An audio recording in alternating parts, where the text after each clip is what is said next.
Right, here's our pitch at Barnard Castle Camping and Caravanning Club site. We just had a bit of a downpour, but it's a nice little site, as you can see.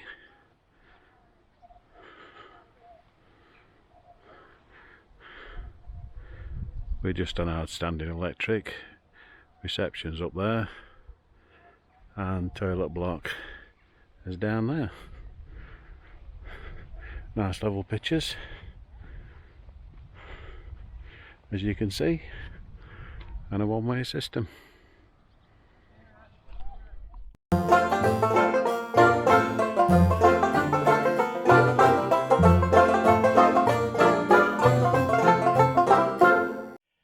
You know, one of them things where you always go away and you think you've forgotten something, or you thought you've brought it and you find out you haven't. Well, I've ended up with no walking boots. I ended up picking both sets of walking boots up that belong to Caravan and left mine in porch at home. So it looks like it's going to be a trip to an outdoor shop to get some more walking boots, because it's no good being up in Scotland for nearly a month with no walking boots. So that's what we forgot. Not done too bad. We didn't forget anything else. We remembered all the beer and the wine, so we're alright there. Right, so we've had to go into Richmond. So we've been to Mountain Warehouse, and I got some new boots in sale. So we'll go and try them out. We're going to walk into Barnard Castle. Have you got the instructions for walking into Barnard Castle? Yeah, right. Start the walk by turning immediately left at the main site entrance behind reception, and turn immediately left again and walk down the hedge-lined access road to Rygel Farm and Riding Centre. It's probably a straight path all the way through. For 60 metres. So that's done.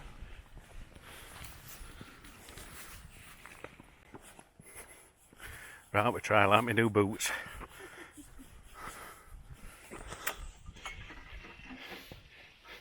A long journey to go and get some new boots.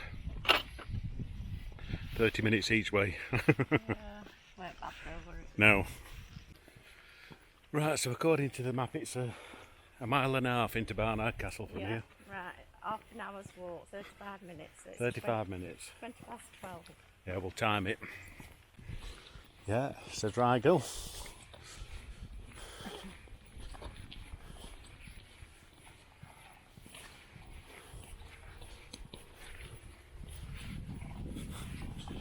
This is dried up a bit.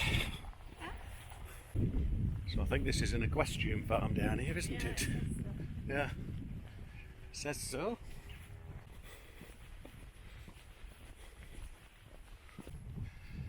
Well, these boots reduced. Yeah, from what? No, I can't remember. It's on label anyway, isn't it? If you can believe what it says on label. Well, So the path goes through the farm then? well, at some point, yeah. Yeah. The Rygel Farm and Riding Centre. Follow the public footpath signs.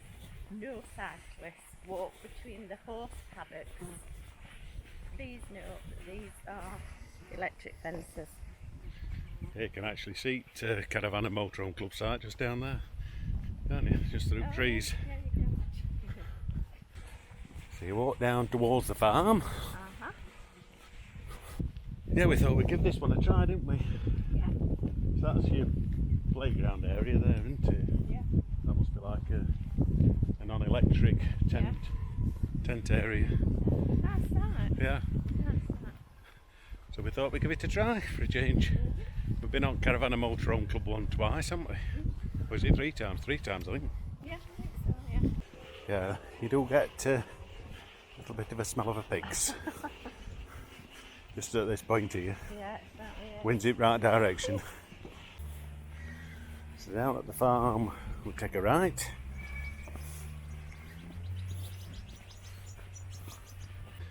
Yes, there's certainly some piggies smells in them barns.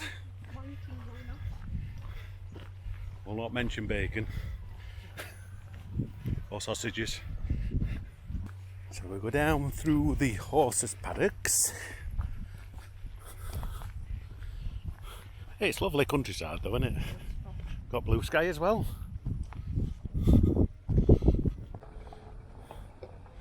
Donkeys and horses. Towards the woods in the distance. I'm glad he's not using that tanker today. It would just stink, wouldn't it?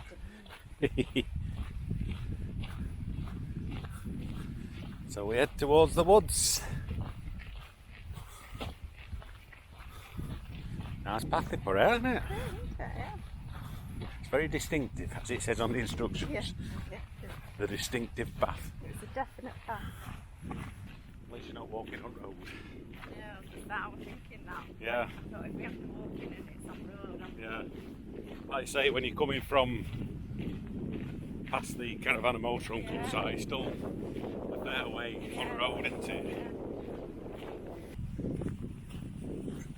There's a few horses around. A lot of empty paddocks as well, isn't there? It's a nice pleasant walk, isn't it? Yes, he's standing proud there, isn't he? yeah. You are standing proud, aren't you? Hello. Yes. I'm not going to get close. All them flies you got round you. Yeah. Driving up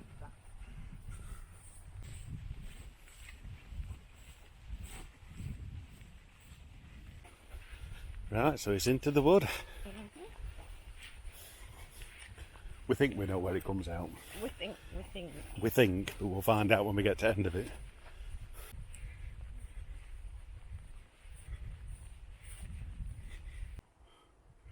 So you're actually in Deep Dale Wood Nature Reserve now. It'd be nice to see an otter, wouldn't it?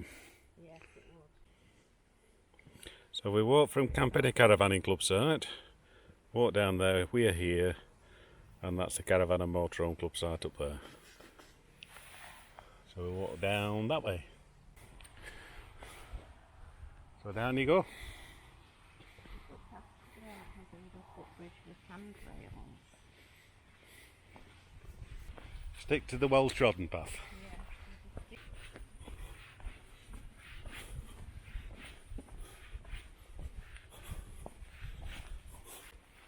Well, we've done this before, haven't we?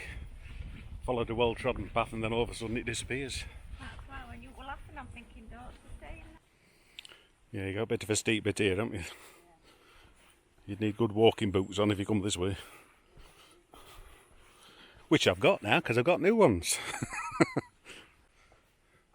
And they've got some lovely grips on bottom.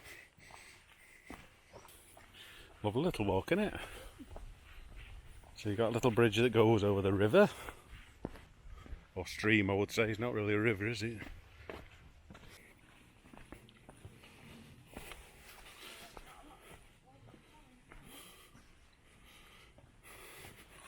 No, there's not a lot of water or anything. Just little puddles, isn't there? Not even a trickle.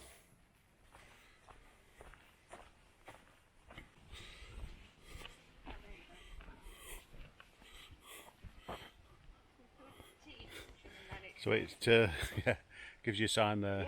Woodland walk to Barnard Castle. Go left. Yeah, it says come to T-junction, turn left at this footpath. So we're nearly to the road.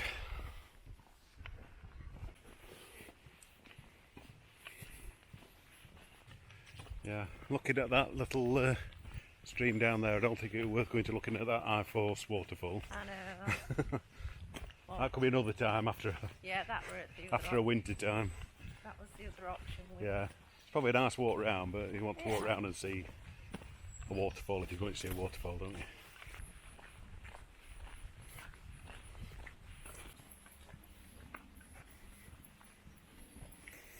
Yeah, it's quite a gentle slope. Apart from that little bit coming down, it's a gentle slope, isn't it? Yes, I bet that's winter time. It's got plenty of water in it. Can hear the traffic now, can't we? Is it Hawthorne? No, that's Hawthorne berries, isn't it? So that's Hawthorne berries. That's not even a rowing tree. No, Like that one on our back. they're there's a good red berry on there. Whether birds can eat them because there's plenty left, I don't know.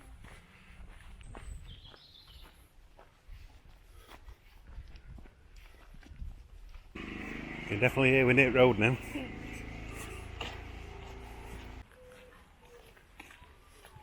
Right, so here's the road ahead.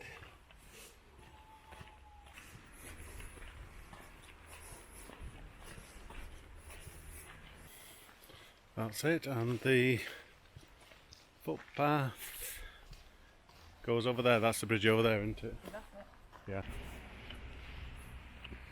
So we cross straight over, and this takes you to the bridge that goes over the River Tees. Right, about 30 minutes now. Yeah.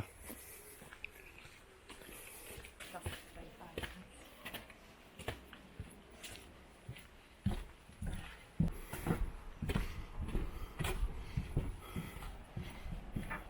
And there's the castle, that Barnard Castle in the distance, and the River Tees. Yes, it's certainly a lovely area, isn't it? Like I say, it's nice to just try a different campsite as well, isn't it?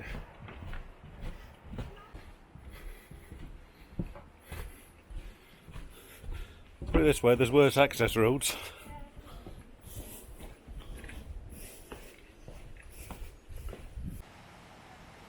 So we walked over that bridge, we're down to Weir, which is quite dry at the moment. Last time we were flowing over a full Weir, and we're going to walk down towards the castle.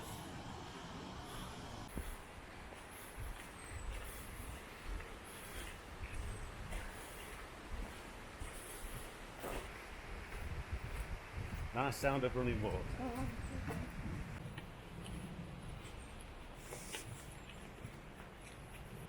That's trouble.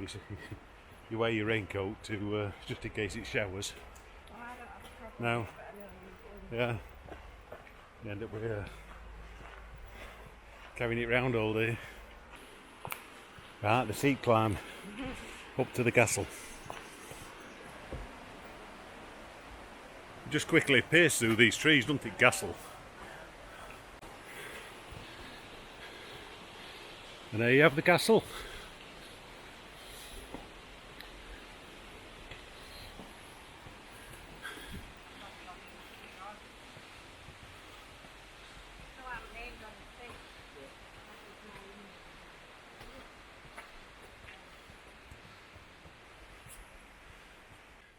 Certainly a steep hill. Castles usually are. They always built on top of a hill. For some reason, I don't know why. Right, we're at top of the hill now. I think we'll have a little walk into castle now with members of English Heritage. Right, we're not going to have a walk around Barnard Castle. We've been to it a few times. So, I'm just going to have a exploring castle. And Karen's going to do her little bits. So, never been to castle, so we'll explore the castle. Now we're English Heritage members, we'll make the most of it. So there's the entrance, and we'll go and explore the castle down here. So Barnard Castle, occupying a natural, strong defensive position above the River Tees. The castle is one of the largest in northern England. So everything's there if you want to read it. And it shows you what it would have been like. Artist drawing. And there we are.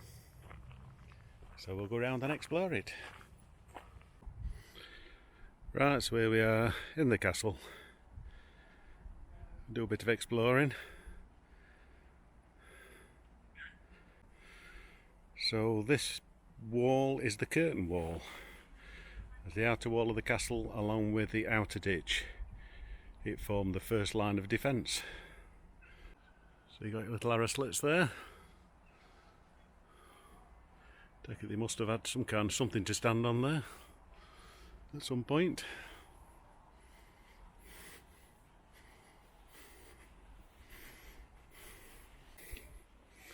Not sure what this is, but hopefully there's a... It's probably just a bit of the old wall, I would say.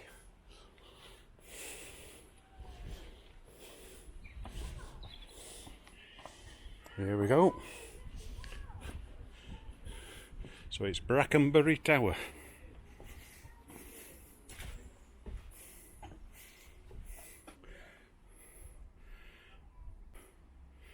So Brackenbury Tower, although built in the late 12th century, the tower is possibly named after Sir Robert Brackenbury, who was a lieutenant of the Tower of London during the reign of Richard III, 1483 to 85. So that's the outer wall of the castle, and all the keep and everything. All more towers are down there, so we'll work our way around there. So I take it that Brackenbury Tower must have been some kind of entrance gate, or no, it can't have been a gate because it's not wide enough to get horse and carts through.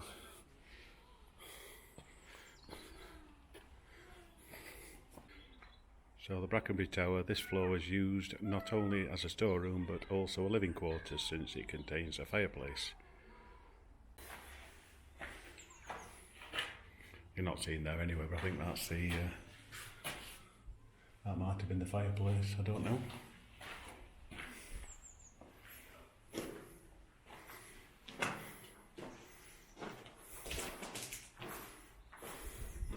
Lots of dark little holes.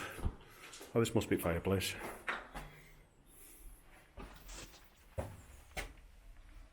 Don't think you'll see up there.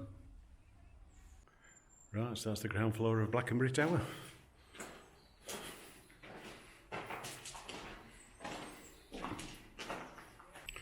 Take it there must be an old stairway up to the top there. Like I say, it's the first time I've been in this castle, so it's quite a bit to explore yet. The old walls behind us. So I'm taking that's the main part of the castle there, because there's a moat goes round the outside. So this would have been the defensive walls around the outside of the castle, all the way around.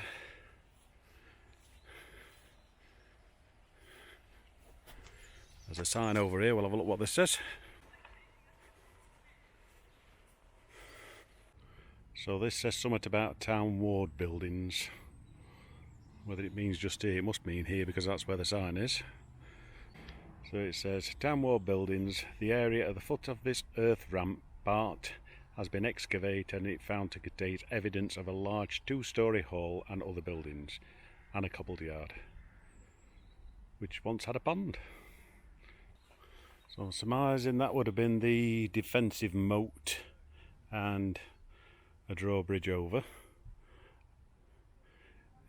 back in the day. Right, we'll go across the bridge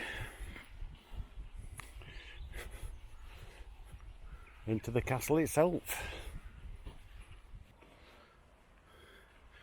It'll have been an impressive castle in its day. The middle and outer wards. You are now in the middle ward, which was also known as the Many Gates, because it linked the 3 other wards of the castle. It served as a fortified entry area or barbican through which every visitor had to pass in order to get into the inner ward. That's certainly on a bit of a slant, that wall. So this is your middle ward before you were allowed into the inner ward, which is over there. I think we might have a bit of rain. So this was another tower to protect the middle ward. We had to have entry through it. I'm not sure what entrance were. There is a sign over here. So this is Constable Tower. This tower controlled the main entrance to the middle ward from the outer ward. Less than half of the gate tower survives, but it's clear it is square, with an entrance passage flanked by guard rooms on the ground floor, which must be down there. So that must be the entrance down there, but I guess no other way in unless they come through that way. It's like they restricted access down there. That must have definitely been an entrance.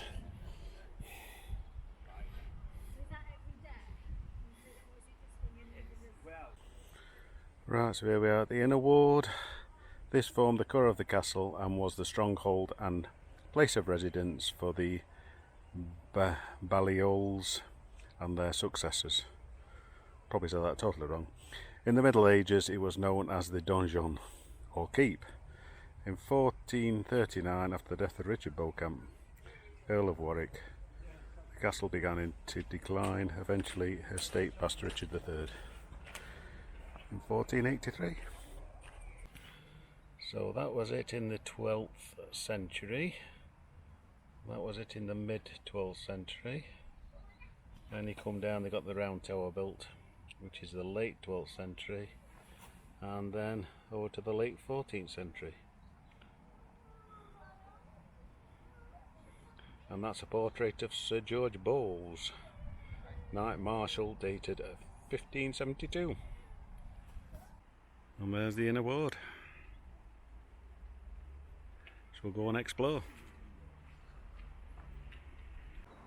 So this is the Great Ditch. The inner ward was separated from the middle ward by the Great Ditch. So I'm taking them little what I thought were doorways would have let the water go round the moat, to guess, I don't know. Right, so we're entering the inner ward now. So we've had to go through two wards to get to the inner ward, which is the centre of the castle. I can't work out whether that was full of water or were it just a ditch. I mean, we always think of castles with moats, don't we? But they did have ditches around them. Well, we're going to have a look over there.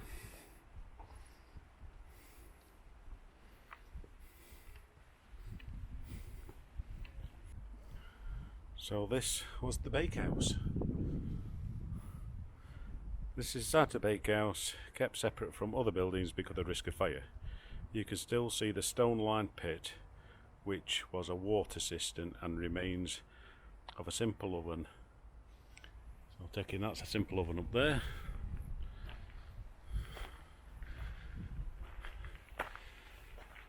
And this must be the water pit. That's the inner ward looking to the outer ward.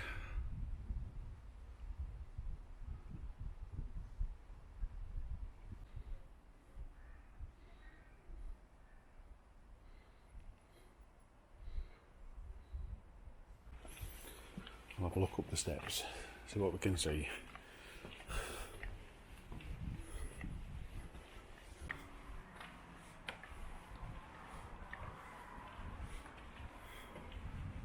Great chamber. This chamber, together with the round tower, form the private quarters of Lord's Barnard Castle.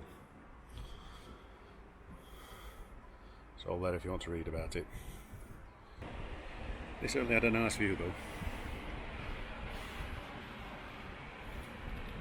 Down to the River Tees.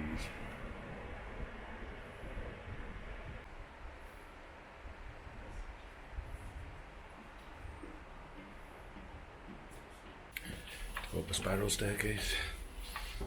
Round the round tower. View out to the Great Hall.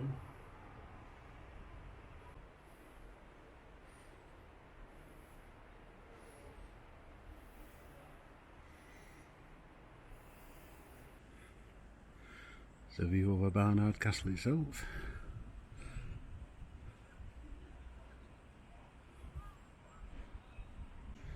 So we're at the top of the round tower now. Go down that narrow spiral staircase. What comes out there? Yeah, it's not very wide. My shoulders are rubbing on the walls.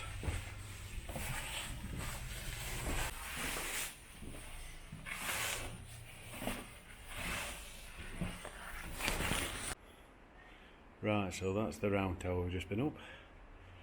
It's the most distinctive part of the whole castle layout. It is cylindrical had 4 floors high, was 4 floors high, and linked to an adjacent building in the inner ward. So the rest of it's there if you want to read about it. That's what it would have looked like. A little place underneath. Have a look under here. Probably just a square room.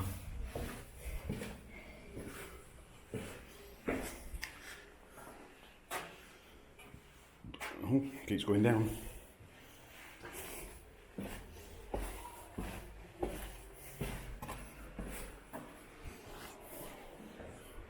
Right, so we're in the basement.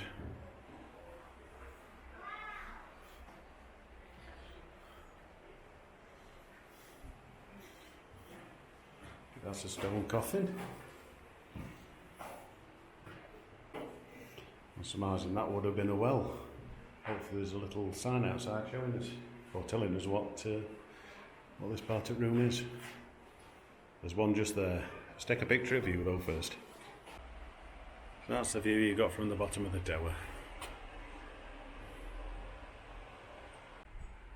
Wondercroft. The floor of the round tower was for storage and domestic use. There is a garderobe latrine in the passage behind you and fireplace.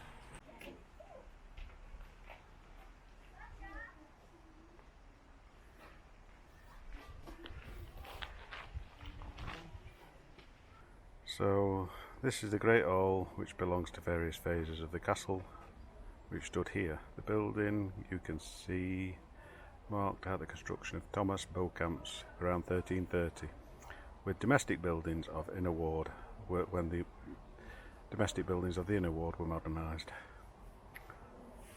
So that may be what it looked like. Which is this bit here. That's the round tower we've just been in. That's the Great Hall, and that's the bit we're looking at now. So that's part of the Great Hall, and leading over to the round tower. So this is the Morton Tower. The Morton Tower was at least 5 stories high and acted as a lookout tower. Only its west wall now remains, as it was built in the 14th century at the same time as the final version of the Great Hall. So that's your Morton Tower, which is just next to the Great Hall. And yeah, another stunning view.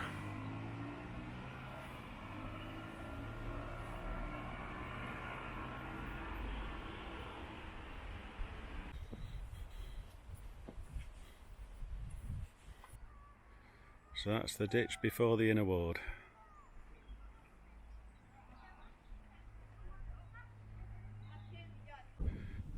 Right, so that's a little walk round Barnard Castle, the castle itself.